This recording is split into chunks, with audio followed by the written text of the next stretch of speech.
Thank you everybody for coming out.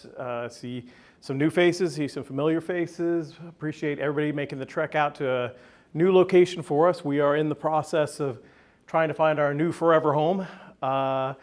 We actually have, over the past week, gotten 3 yeses. So now we have to make some decisions. So we may go try each of the different places and see which one works best for everybody. HTC very generously, Ted kind of spearheaded that, and thank you, Ted. Chris, you're the, thank you, Chris. So greatly appreciate both you guys.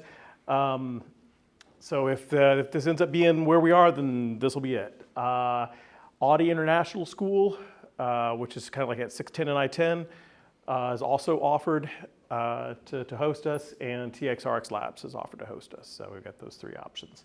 So as of last month, we started posting recordings of our talks. Right now, we've just got the guest speaker talk, but we're also going to have the Ted's talk and my talk up from last month soonish, and then we'll get this talk up at some point.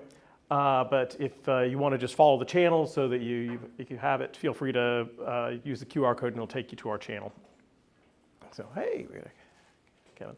All right, so it's our August 2025 meetup. Avie Magner is going to be our guest. We're going to get her on a Zoom call here in about half an hour. But they were generous enough, X-Arcade, to send us this X-Arcade demo unit so that people can try it out, kind of see what it adds as far as sense of presence and immersion when playing pinball and retro arcade games. And at the end of the night, we will be giving it away. So if you are interested in it, write your name on a slip of paper over there on that table and drop it in the bag. At the end of the night, we will pull a name out and it will go home with you. If you don't have a vehicle that will transport it intact, let me know. I can just drop it off to you. I will say that it was a pain to assemble. So you would probably prefer not to disassemble and have to reassemble it, but you know, if you really want to, you can. I won't stop you, but I'm happy to drop it off anywhere reasonably in the Houston area at some point if you don't have a car that'll transport it. It does come apart a little bit, but not much. So these are some of the people we've hosted over the years. We've been doing this for, I guess, 11 years now, every month. We've also done a fair bit of outreach and libraries, school systems, maker fairs, things like that. And then we also had the Immersive Technology Conference for a couple of years. So, news.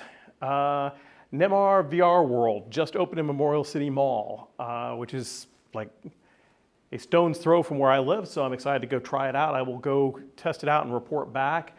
It's a lot of like motion simulator type rides. Cars, motorcycles, jets, monster truck, there's a UFO. I have no idea if it's good or not, but I'll give it a try, and if it is good, maybe we can all organize a field trip and we can all meet out there or something. Is that actually in the mall? It is in the mall. Cool. It has an outside entrance, but it's in the mall. Sharp is developing a hybrid tactile glove and controller. It's not like the haptics ones where it'll physically stop your hand when you're holding an object so that you have the sense of the size of it, but it does have, you can see them here, these little sort of tactile inducers that are on your fingertips that can produce a number of sensations. It'll also use the flex sensors in there to track your fingers.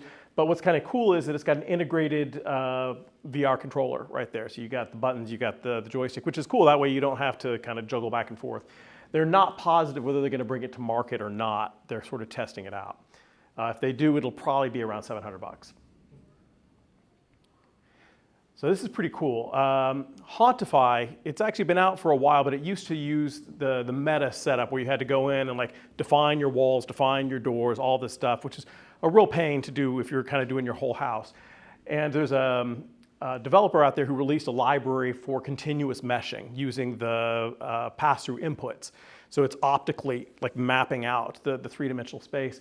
And so it sort of continuously maps your house as you do it. And so this allows it to have a horror game that plays out in your home. Let's see if you can tab over and start it up.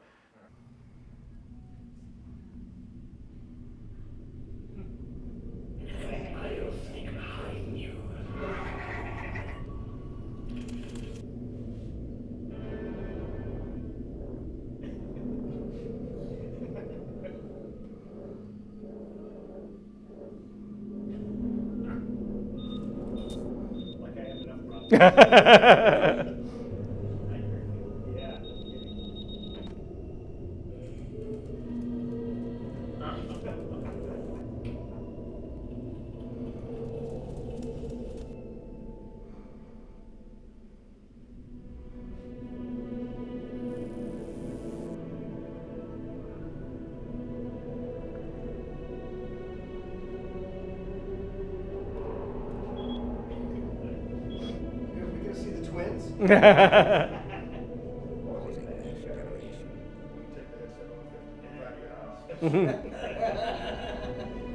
start seeing it again in your sleeve. Well, there you go. That's what you're talking about. For your whole house.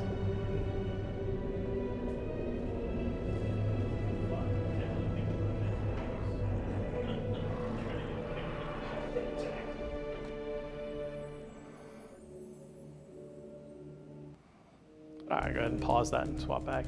So they're actually able to do.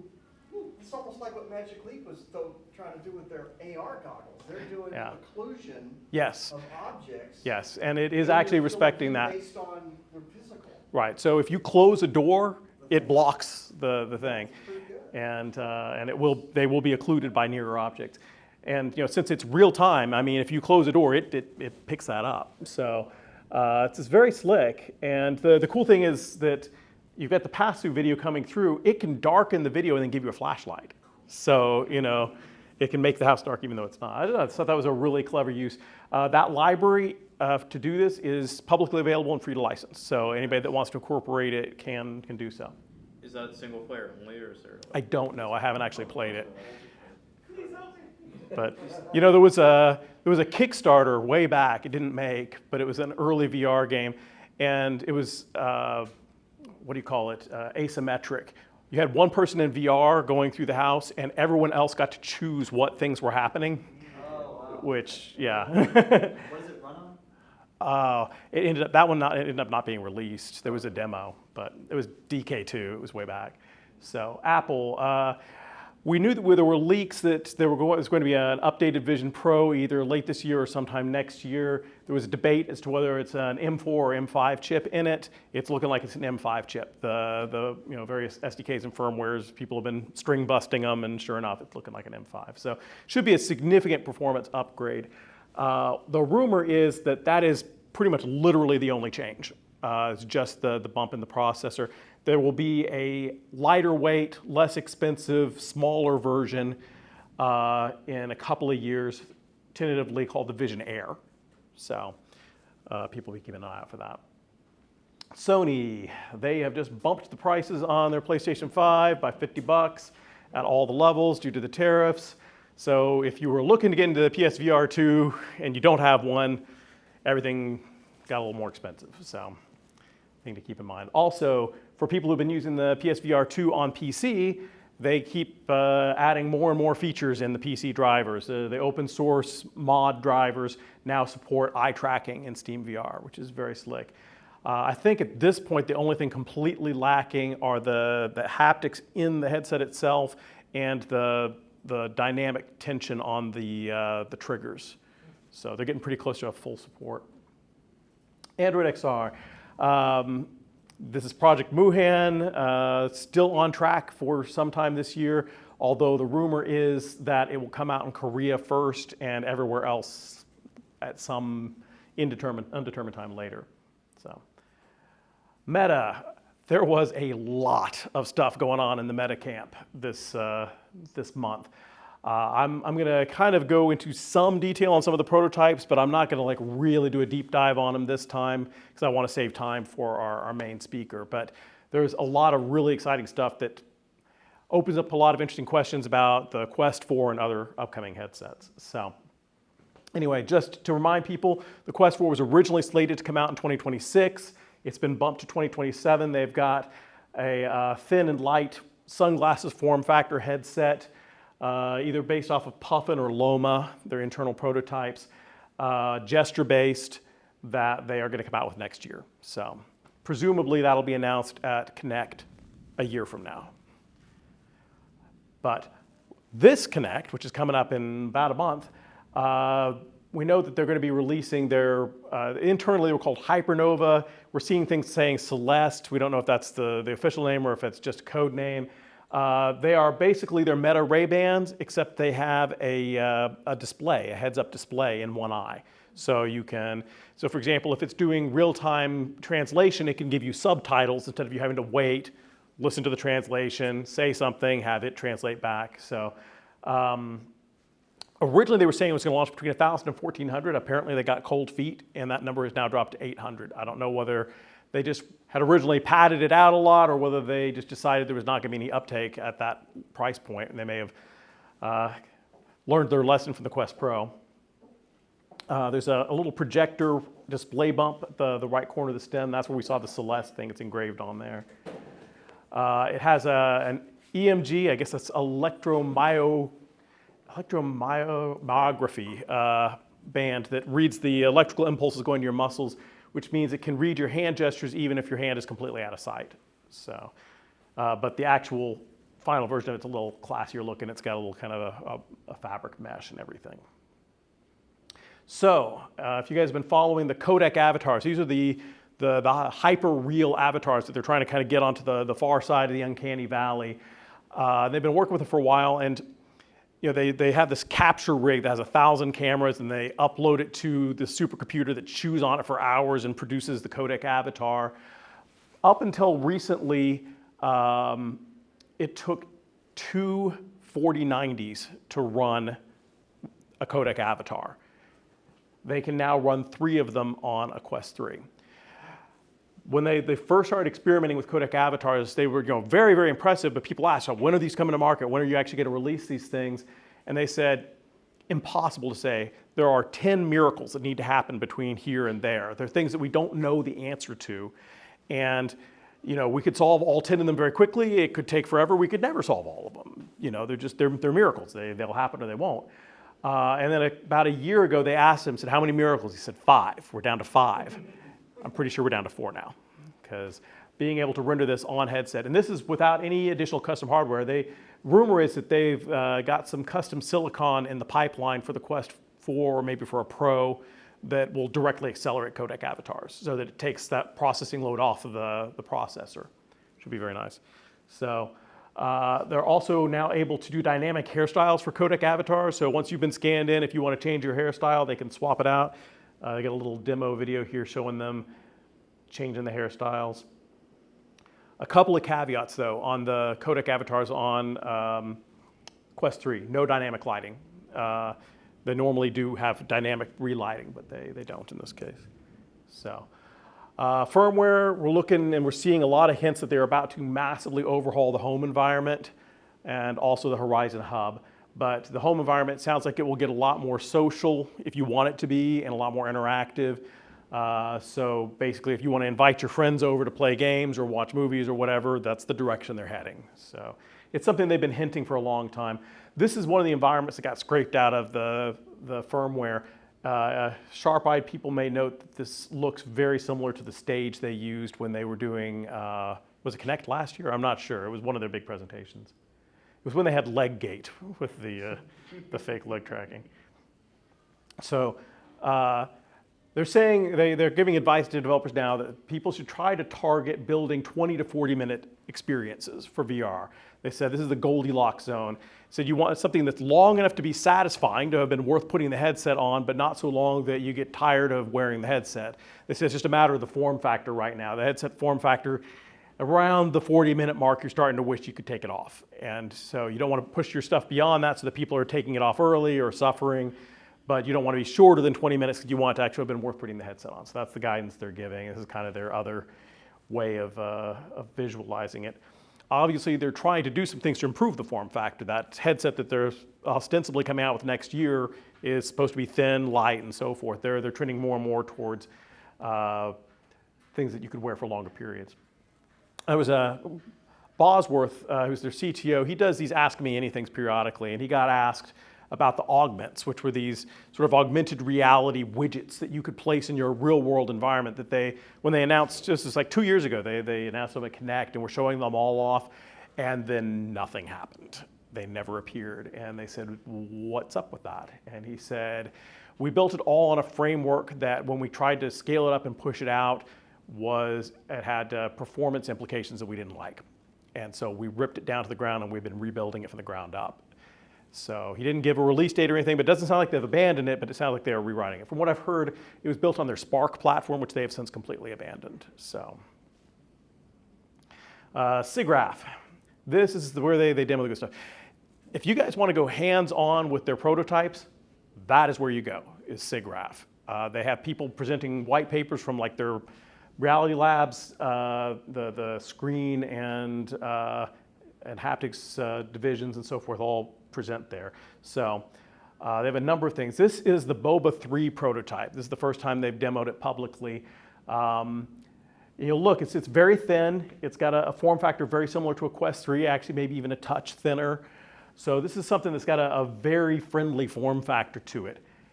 It also has a 180-degree horizontal field of view and a 120-degree vertical field of view. So this is significantly better.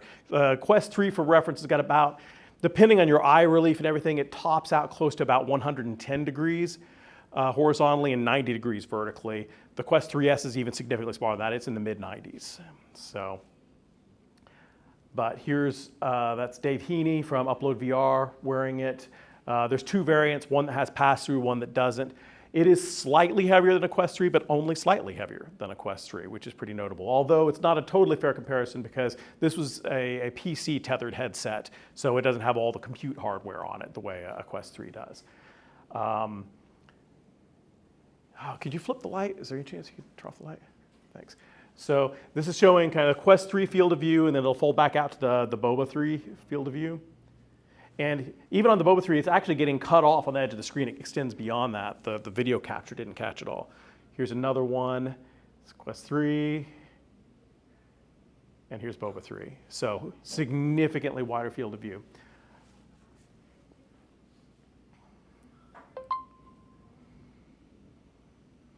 So, what do we got here? Did we just lose this? Okay, so yeah, you can see the field of view. Quest 3, 108 by 96. That's sort of a best case if you dial it in as close as possible to your eyeballs. So the Boba 1, which is their original prototype, it went all the way out to 200, but it had some trade-offs, some significant trade-offs. They've been kind of trying to bring it in. By the time they hit the third headset, 180 degrees horizontal, 120 degrees vertical. But if you look, it's like a much smaller form factor here, much tighter form factor, and they're all the way down to 840 grams, which is getting in the ballpark of a Quest 3 with an Elite strap. It's getting close. Now, the cool thing is Dave Heaney said it was gorgeous. He said, much like the Quest 3, the lenses were super sharp, almost right out to the very edges. There was no distortion, nothing. It was just flawless. And he was talking with them, and there is no technical reason they couldn't produce this headset right now. They said there's no exotic materials, exotic tech. They've solved a lot of hard problems, but the hard part was in the design, not in the release. However, until we get foveated rendering really up and going well, the idea of driving that many pixels on a mobile headset is probably not going to happen. They had this hooked up to a PC on a high-end graphics card to drive it. So if they still believed in PC VR, they could release this today, but they've given up on PC VR. They've written it off. So I think we're going to have to wait for the rendering technology to catch up to the display technology before they actually release a headset like this, which is unfortunate. But because Dave Heaney was saying it was incredibly immersive. It was just really impressive how much it added, being able to see in the periphery and see down, see your hands, see different things. So he said really, really, really solid prototype, and especially notable because it was so close to being production ready. All right. So there's the Boba 1, which was a pretty chunky form factor. The Boba 2, the Boba 3, you can see it's getting like thinner and sleeker, and a Quest 3 for comparison. You look at from the back, you can see very similar lenses. It uses some sort of reflective polarizing layer to like expand out the field of view on it.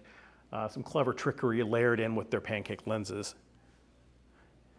The other big prototype they were showing off is Tiramisu, which this one was definitely not a consumer-ready sort of thing. This was just a peek in the lab. This is what they call looking into the future. you make compromises that you would never ever make in a production headset just to test out one feature. And this is them testing extremely high brightness, extremely high contrast, extremely high resolution. So human eye, 20/20 vision is about 60 pixels per degree in the center of your field of view. This went to 90, and you might ask, why would you go all the way up to 90 if 20/20 vision is 60? And there's two reasons.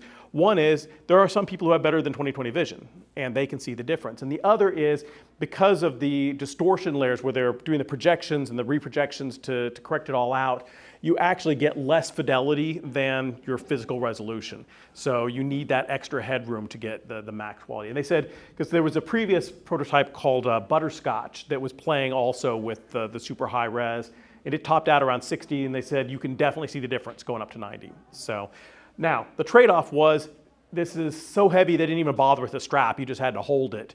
It's pretty significantly chunky, and the field of view was 35 degrees. So it was a tiny little window. But he said, you looked at that tiny little window and it looked real. I mean, the brightness and the contrast were just absolutely incredible. So let's see, yeah, here's a look at it from the side. So it's a big chunky headset, but it's a step up from Butterscotch. Butterscotch had these two bicycle handles on the side of it, and you just sort of had to like prop it against something. So I think it weighed 20 pounds or so. This was Butterscotch, which was the older one, as I said, 60 pixels per degree versus the Tiramisu's 90, but you could see kind of like Rift versus Quest 2 versus Butterscotch, like the resolving power increasing and increasing. This is what I was talking about, that you do a barrel distortion engine to cancel out the pin-cushion distortion from the lenses, and you lose quality when you do that. And that's why you need to push even higher on the resolution to sort of compensate. This is the lens stack. There's a Quest 3 lens stack right there. And here is, okay, Avie's here. So we may jump over and talk to Avie. And then come back to the rest of the presentation. I don't want to keep her waiting. But this is using a refractive setup. So this is kind of a comparison on the Quest 3 on like different metrics. Depth of focus is very similar, but 3 to 4 times the resolution, 14 times the peak brightness, 3 times the contrast, 3 times the minimized pupil swim. So I'm going to let Avie in here and really maximize this out. And thank you so much for joining us. Hi. I'm going to turn this around so you can kind of see the crowd here. We got various folks who all came out.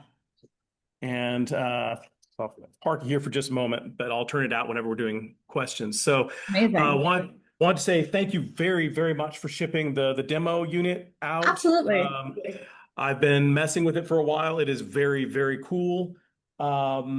But you guys have developments in the works. You're going to make it even better. So how about you talk to us about what is on the horizon and what we can expect? Absolutely. So I just sent you a request to share my screen. I made a little presentation for you guys. Let's see.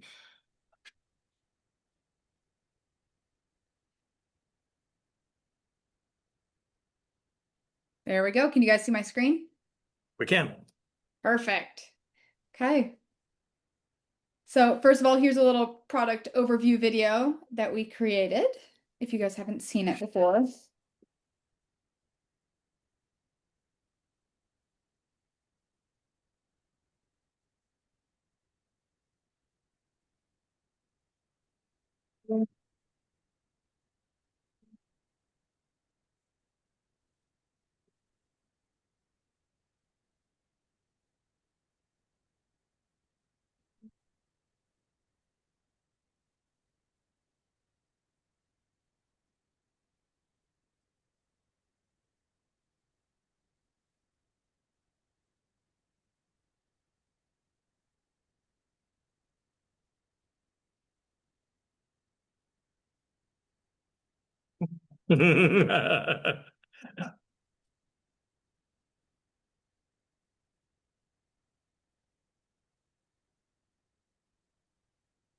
Awesome. So the product here today that I've come to talk about is the Arcade 2 TV XR.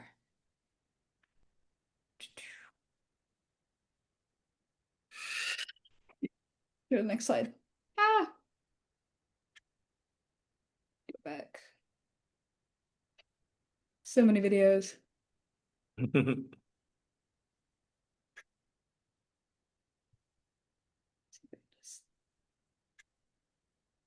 Slide 2, slide 3. There we are. So the product itself is Arcade 2TV XR, which you do see in front of you with the big machine and the cabinet. It comes with 2 VR games, and I know especially because you guys are VR enthusiasts, these are the 2 VR games that are specially included. The one featured in the demo video immediately when I first showed you guys the product was Arcade Ranger, which was the first game that came in development with it as this product was being released last year in September. And then Pinball FX, we reached out to them and we started a partnership that is going very strong to where their VR variation of Pinball FX now is fully compatible with Arcade 2 TV XR. Along with being compatible with your Meta Quest headset, it's also compatible with your PC, Mac, Raspberry Pi, Steam Deck, your Quests, PlayStation, Xbox, Switch, Wii, GameCube, Dreamcast, a ton of things. So it's not only for VR enthusiasts, it's for all retro hobby gamers. So our big announcement is that we have the X-Force haptic kit coming out. The estimated release is September. It is 4 built-in haptic motors. It is a real pinball plunger off the front. It is flipper solenoids, a natural nudging sensor, an upgraded back panel with a speaker, and separate knobs to fine-tune the volume and the rumble. And right now, we only have an estimated price between $150 to $200. Now, will you be able to order it with this already installed, or is this you're going to order a kit separately and perform an upgrade? It will be a separate kit where you will perform your own upgrade. Yes. Okay. Do you have a sense of kind of how technical is that? Is this going to be like snapping things in or wiring things in, or is this how easy is it to do the upgrade? It's built with DIY gamers in mind, especially with arcade games needing mods and ROMs that you have to input yourself. So it comes from that retro gaming community where people have built their own versions of the Arcade 2 TV XR to work with their PC and whatnot that they want to play on. So we're giving them a real hardware upgrade here. Gotcha. So I have a demo video of how it works. Up in the left-hand corner, you can see someone using it. I'm going to skip further into the video. Surely, members, watch it. Abandon ship. The wind is picking up again. Aye, let's go. So the plunger works. Sides feel a lot denser when it comes to flipping a solenoid to get the real sound and feel. You can nudge with your own body like a real pinball machine rather than using a manual nudging, which works right now with the left joystick.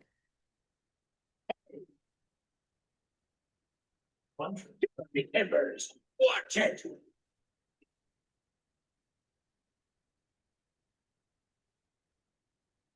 So right now we also have a summer sale going on right now. So this product with the code ATV15 is $3.99 compared to normal. And then the only like hardware top set of it is $255 with the code summer20 right now. And then there are add-ons and things if you would like to have spinners in order to play Tempest and Arachnid, all sorts of different retro arcade games. Those are super cool and fun to use. They're super responsive. I like just spinning them. In the Quest mount kit, so if you look at the top of your Arcade 2 TV XR right now, when you map it to the MR and XR, when you play it, you need to have those handhelds so it can map. So if you upgrade it with your spinner add-on kit, there's also a Quest mount kit so that you can top your spinners with it and not have to take them out if you also want to play VR. Gotcha. Cool. And now I'm here to answer any of your guys' questions. All right. Anybody have questions right off the bat? The code was, what was the answer, what the discount code was? Absolutely. Right here. The code for the Arcade 2TV XR is the ATV 15. It's also displayed on the website too, to make it extra easy. All right. Anyone else? Yeah, Jake? I had a chance to try it before the call, and is it possible to see the buttons in VR as well as in real life? Yes, absolutely. Dependent on your game is going to be my answer to that. So for Arcade Ranger, the Arcade 2TV XR is fully mapped into the custom cabinets that you have within the game.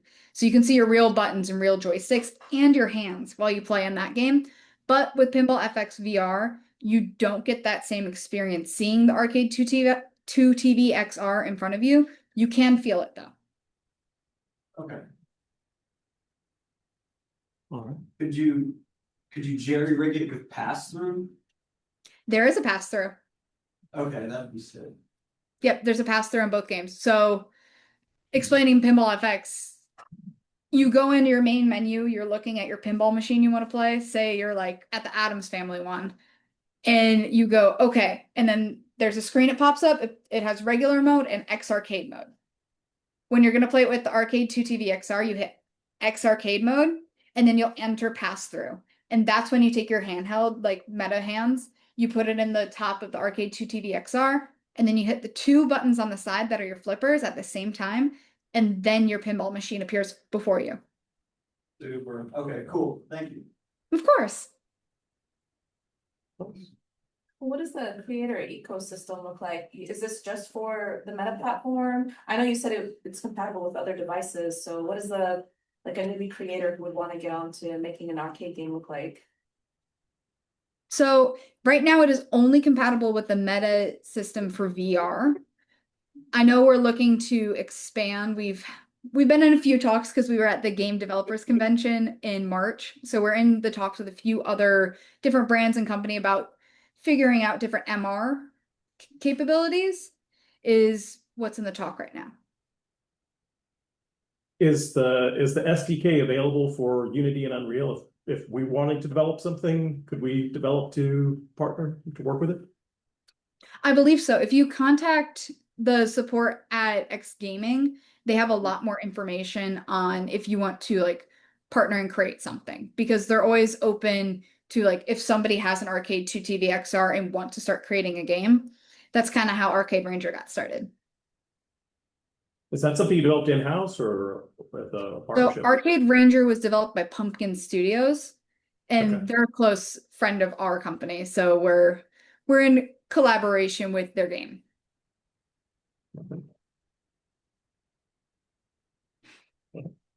I saw that it was compatible with some really old consoles. Yes. I assume there's some like adapter work that you need to do in order to make that function, like for the GameCube, for the Dreamcast. Yes, I can go back to that slide.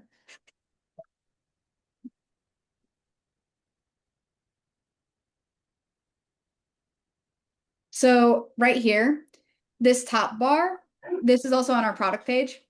So here's your Arcade 2TV XR. Right out of the box, it's compatible with your PC, Mac, Raspberry Pi, Steam Deck, Quest 2, Quest 3. But if you want to do GameCube or Dreamcast, right here, this X adapter 5-in-1 would be your best bet to use this.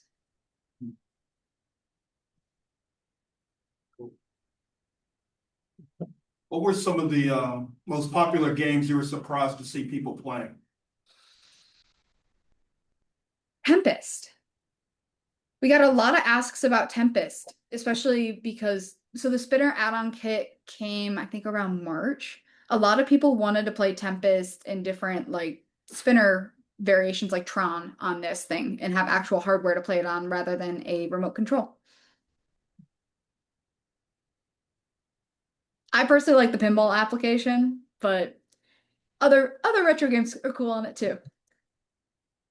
Yeah, we do have Arcade Ranger installed in the headset, so anybody who wants to try that, we'll after everybody's had a chance to play pinball, we'll switch it over, and anybody wants to play in a classic arcade cabinet. It does the same thing where it auto aligns. If you dock the controllers and press the button, it snaps the virtual hardware in alignment with the physical hardware, which is very slick. And I threw a couple of MAME ROMs on there just to prove it out. I haven't really set up a proper arcade yet, but it's very cool. Can you make it any taller? It looks like it's on the highest setting. No, it's got one, maybe Oh, two is there settings one more? above that. Okay, Yeah. cool. Yep, so it goes all the way to the top to where you don't see the metal sticking up above at all. That's discovery. And feel free to adjust to like any height. I like playing it sitting on the couch. We have one in office that I play pinball on my lunch break sometimes for fun. So it's a lot of fun. Does anyone else have any more questions? I guess Yeah. so one of the games that I saw was Ninja Turtles, and I love like the side scroller brawler beat 'em ups. Yes. And a lot of those were 4-player.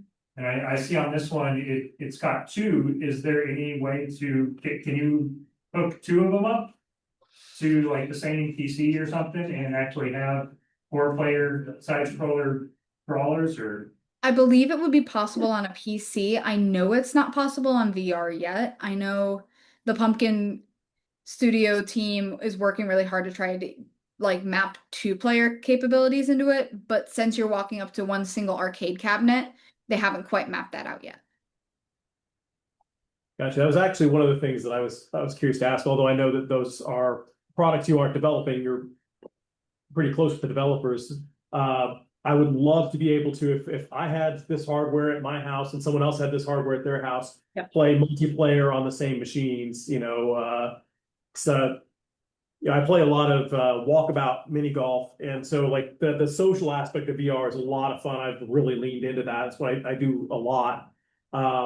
So the idea of being able to have multiple people playing pinball on physical hardware would be really cool. Is there any plan from the Pinball FX folks to support that?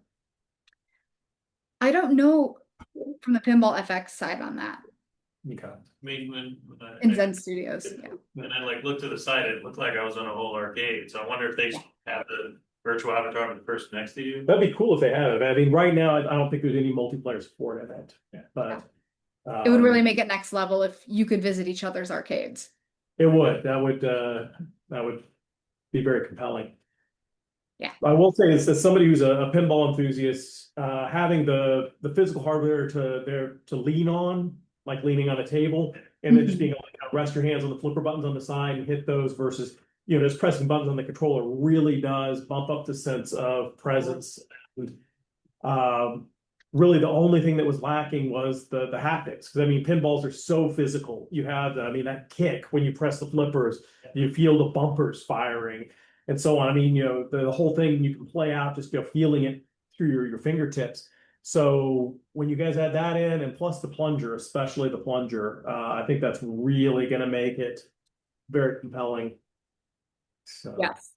No, it's going to be really cool. And the plunger with the springs and it being fully like spring loaded, and you can do your different levels when you're shooting the ball. So it's fully responsive.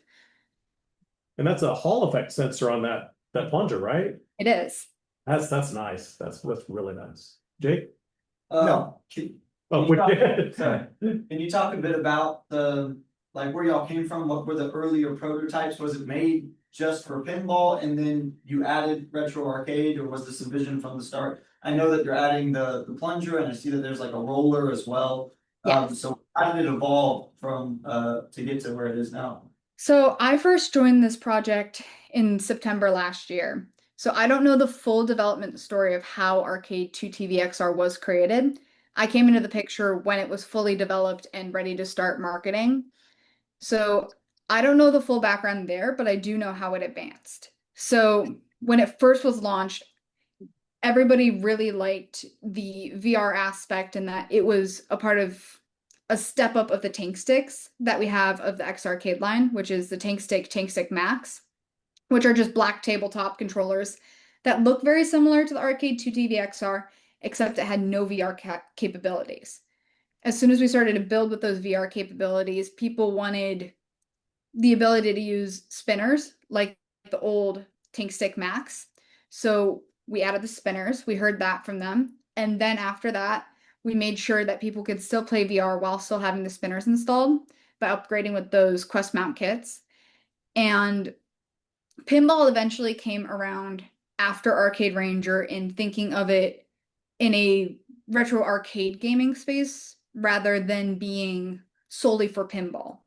Now we've shifted into thinking about it as a way to make the legacy of retro gaming keep up with modern times by switching it to VR and allowing others to own their own arcade in their house. So we've started to shift towards adapting and bringing all of retro arcade history into the future with us as we grow. Did that answer or like give you a little bit of insight? Great, thanks. Yeah, of course. Another thing that I know coming down the road, because we've gotten a lot of feedback online, we're very into watching our social media and make sure that everybody gets what they want from our products. We've heard that these like 2-player big tabletop ones are a little bulky sometimes to own in your home. So I know the development team has heard a lot about doing a single player version of an arcade joystick and button, like little console controller. So I think that might be in the works right now. Yeah, I mean, it's, yeah, if you lose out on the proper width of the pinball machine. Yeah. Or I guess we're just for the retro arcade stuff, that would work. Because that's where our roots are. But we're advancing into pinball.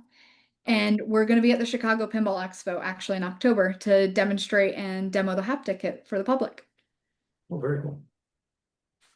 All right. Okay, well, thanks to your company's generosity, we will be, someone here will be going home with this tonight. How So, exciting.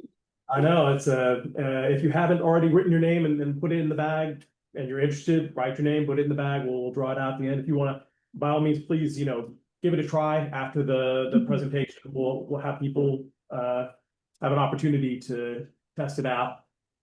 So if you have a car where this would be a challenge to get home and you live anywhere in the Houston area, I don't mind dropping it off. Probably not tonight, but sometime in the next week.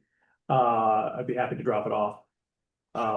It does partially disassemble. I mean, you can't take it all the way down to part, but putting it back together is fairly significant. So you'll probably be happier just getting it dropped off.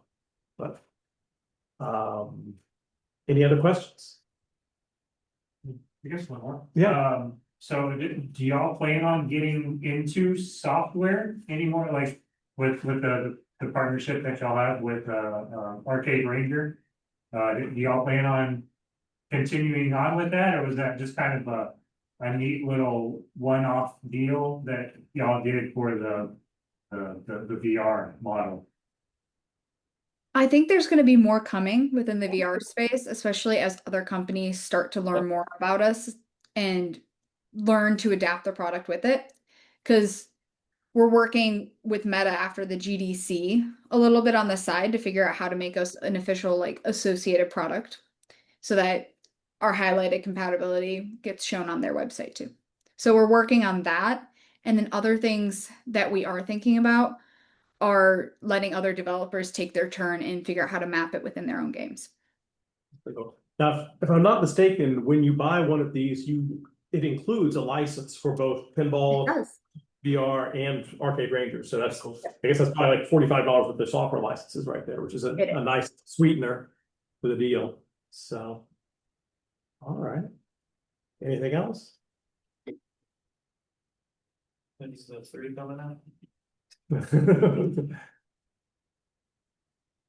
All right. Well, thank you so much for answering questions and also very, very much for setting up the hardware for people to try. Absolutely. And as you have new products that you want to talk about or demo, please do not hesitate to reach out to us. I think people will be very excited to see what you're all up to. Absolutely. Let me know if you guys have any more questions or need anything else. Eric has my email and he can shoot me an email with any more questions. It's got a switch, it's got a switch on there, it's got switch 2 now, right? Oh, is it compatible with the Switch 2? Sorry, that was one last Does question. that work? Oh, my, all the switch stuff works with switch 2. I believe if all the regular Switch stuff works with Switch 2, I believe it should still work. Okay. It's the same controller HDMI port. I have one on my TV in here too. Okay. All right. Okay. Well, thank you very much. I really appreciate you meeting up with us this evening. Of course. And Thanks for inviting us. we will talk to you again next time you got something to demo. Cheers. Yes. All right, take it. We were talking about tiramisu. This was kind of the comparison to Quest 3. They are already working on a tiramisu 2 that has a combination of refractive and diffractive optics that reduce the weight and the size and everything quite a bit. They got asked if they were going to be demoing tiramisu 2 at next year's SIGGRAPH. They said they don't know. They don't make these decisions. But they just wanted to prove it out. It was one of those things. They do these different prototypes to see, is this feature compelling enough for us to make whatever trade-offs are going to be required to bring it to market? Because everything has a cost. Either that's a monetary cost or a weight cost or a power draw cost or whatever. So, you know, they want to see if we have stuff at retina resolution where you literally cannot see the pixels, you can see every level of detail that you would in real life, how much does that add? And how much does extra brightness add? And with this, they were able to toggle on and off various things. Like they would have the high resolution, but not the brightness, or they'd have the brightness, but run it at a lower resolution, things like that. So they were able to kind of like suss out which things made the biggest impact. According to Dave Heaney, whom I have a fair bit of trust in, he said he was blown away by the Boba 3. That wide field of view was really, really compelling. But we know that that's something they're uncomfortable with bringing to the roadmap because of the computing requirements for it. But he said if tiramisu 2, because tiramisu 2, let's see if I think it's got the thing here. The 2 takes that field of view up from 33 degrees to 90 degrees, which would of course make a huge difference. So he said, if I see, you know, a full field of view at this level of detail, that may change my mind on what the most compelling feature is. So. And you notice these are like super, super thin. I mean, they're planning on a 26 millimeter thick stack for the lenses, which is just barely thicker than the ones on the Quest 3.